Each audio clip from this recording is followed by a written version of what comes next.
Menurut gue film ini adalah film yang hukumnya itu fardu ain ditonton 2024. Dan sebagus apa filmnya, lo bisa ngeliat muka gue pas keluar dari bioskop.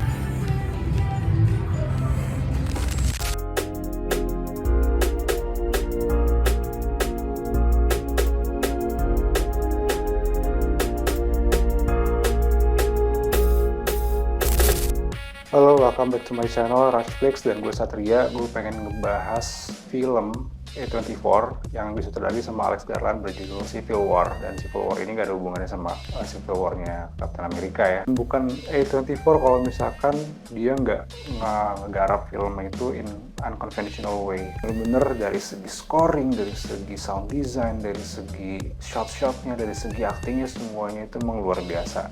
Spesial banget. Dan seperti film-film A24 lainnya ya kayak Hereditary, Midsommar, The Lobster, dan lain sebagainya itu memang tidak biasa kita temukan di film Hollywood lainnya. Nah, bercerita tentang Amerika yang udah amburadul banget karena mereka itu udah kebagi menjadi berbagai faksi ya. Di antaranya ada Western Forces, terus kemudian Republic of California, Loyalist State yang mana mereka setia sama pemerintahan, terus kemudian ada Second Republic of Texas, dan Florida Alliance yang mana keadaan itu udah chaos banget karena presidennya itu melanggengkan kekuasaan selama 3 periode.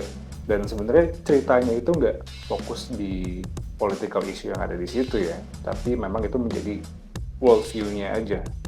Nah, ceritanya itu sebenarnya fokusnya lebih kepada Will Smith sebagai fotojurnalis yang senior dan juga Jesse yang Will Smith itu temukan di tengah perjalanan mereka menuju ke Washington DC untuk mewawancari presiden, yang mana sebenarnya misi mewawancari presiden itu sangat berbahaya karena semua faksi yang ada di situ lagi menuju ke sana buat habisin presidennya.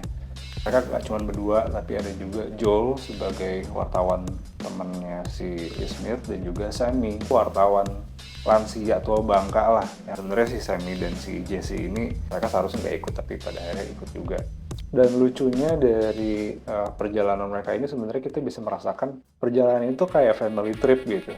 Dan ya kita mungkin bisa pakai teori archetype juga ya, kayak kamera yang kita pakai gitu sebagai penonton di film ini itu adalah The Everyman. The Everyman ini adalah si Jesse-nya yang memang dia amatiran, nggak tahu medan yang sebenarnya itu kayak gimana gitu, hanya bisa menerka-nerka.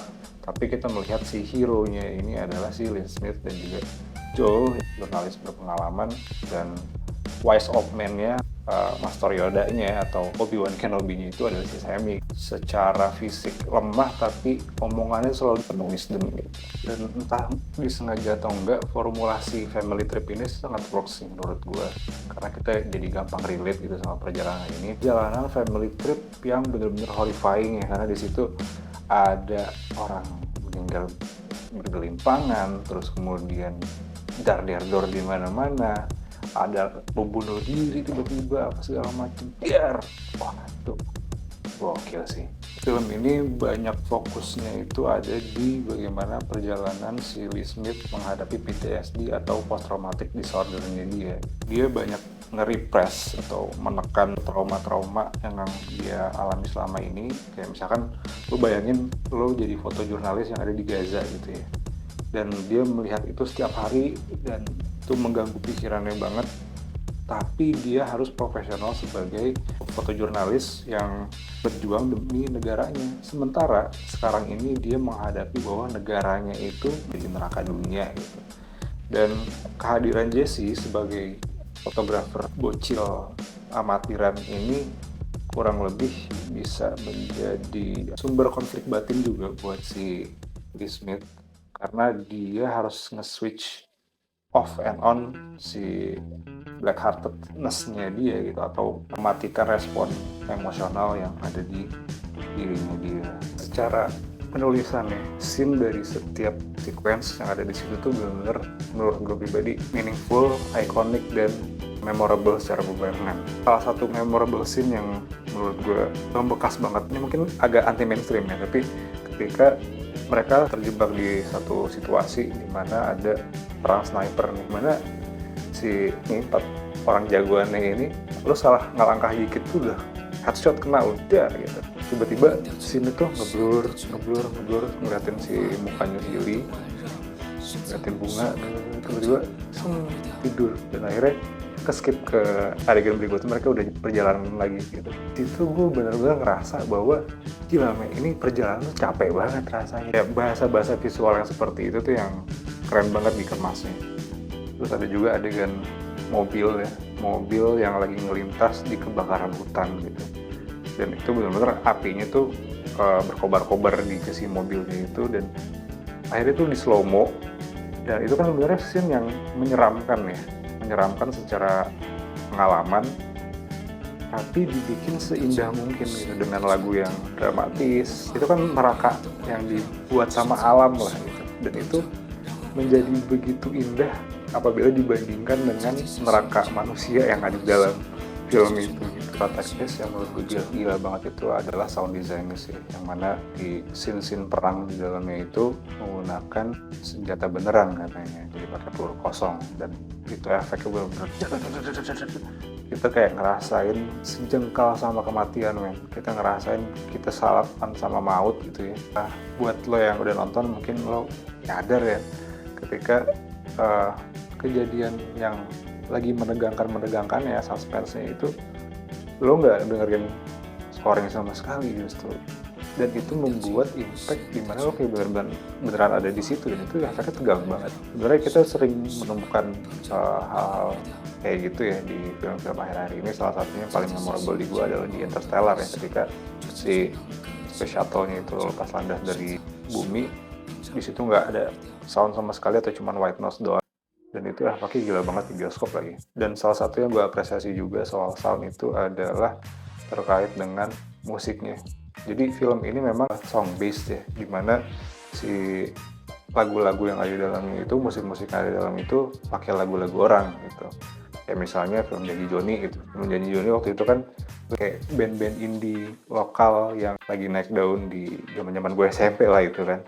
Terus kayak Pulp Fiction, terus Watchmen gitu pakai lagu-lagunya Bob Dylan, dan di film Civil War ini tuh pakai band underground late 80s gitu ya, mungkin kayak band punk Suicide, old school De La Soul gitu ya, karena itu kesannya jadi kayak menormalisasi kondisi neraka yang ada di situ gitu, seakan-akan itu kejadian kita sehari-hari. Kombinasinya tuh dimainin secara ritmik gitu, lagi intens, terus kemudian tiba-tiba ada lagunya yang kelihatannya agak casual, terus kemudian juga intens lagi, terus ada lagu yang bikin kita agak santai. Flow-nya enak banget. Masuk ke acting, menurut gue yang gila banget itu spotlight-nya ada di Kirsten Dunst sebagai Lee Smith. Matanya itu tuh lu bisa merasakan trauma-traumanya men. Itu kayak tiap hari minum jus pepaya gitu yang pahit banget, dan bitternya tuh benar-benar kerasa ya. Lu kayak ngeliat Mary Jane Watson yang terima kenyataan bahwa ternyata Spider-Man atau Peter Parker itu adalah seorang pelaku pelecehan seksual anak-anak gitu. Perubahan berat badannya emang sengaja dibikin gendut mungkin gitu, kayak mama gendut yang udah don't give a fuck sama penampilannya dia, jalannya juga ngangkang. Bener-bener kayak orang yang secara kejiwaan tuh terganggu. Dari segi aftertaste setelah gue nonton film ini, mungkin ada dua kemungkinan dan gue juga merasakan kedua-duanya gitu. Gimana kalau misalkan negara gue bakal sehancur ini? Di Indonesia pun mungkin aja banget itu bisa terjadi. Di satu sisi juga, ending film yang sangat unsettling itu lo akan ditantang untuk tanyakan sisi kemanusiaan lo. Menurut gue Alex Garland itu berhasil banget sih membawa pertanyaan itu dalam diri kita. Dan kalau dari segi cons ya, karena dari tadi gue prosnya mulu, susah sih nemuin consnya, karena mungkin teman-teman ada yang kayak, ini ceritanya gak jelas nih, kenapa sih negaranya bisa sehancur ini gitu misalnya. Walaupun lo tahu mungkin si presiden itu bajingan atau segala macam, tapi kurang untuk ngangkat si latar belakangnya. Menurut gue nggak penting sih men. Nah menurut gue, ini pendapat pribadi gue adalah si Alex Garland mungkin aja sengaja tidak mengekspos ground dunia yang ada di situ, karena dengan adanya ruang imajinasi di situ, seakan-akan memang kerentetan kejadian yang kita alamin sekarang itu bakal kejadian kayak di film tersebut.